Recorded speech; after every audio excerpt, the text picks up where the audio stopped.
दर आहे काय? मी 2-4 दिवस अगोदरच बाईट दिली होती, माल असंच पावसाची स्थिती राहील तर बाजार पालेभाजीची डाऊन राहील.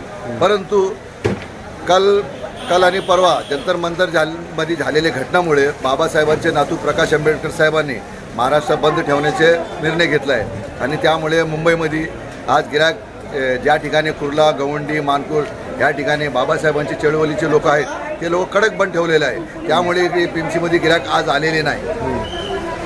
काय दर आहे आज सध्या दर काय? आज कोथिंबीर, पालक, मेथी सगळे 10 रुपयाच्या आतमध्ये विक्री आहे. ओके. आवक कशी होती? आवक पण आहे थोडीफार. म्हणजे ह्या गिराक आल्याने आणि कालपासून भरपूर पाऊस चालू आहे.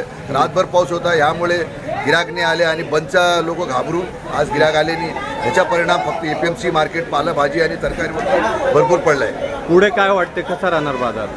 पुढे बाजार आता माल पण वाढलेला आहे, बाजार डाऊनच राहील कारण माल सुद्धा वाढलेला आहे शेतीमध्ये आणि बाजार कमी राहील. पावसाचा काहीतरी असर दिसतो का इथे? पाऊस जर जास्ती शेतकऱ्यांकडे ठिकाणी झाला तर परत बाजार थोडा वाढण्याची शक्यता आहे. तुमचं नाव?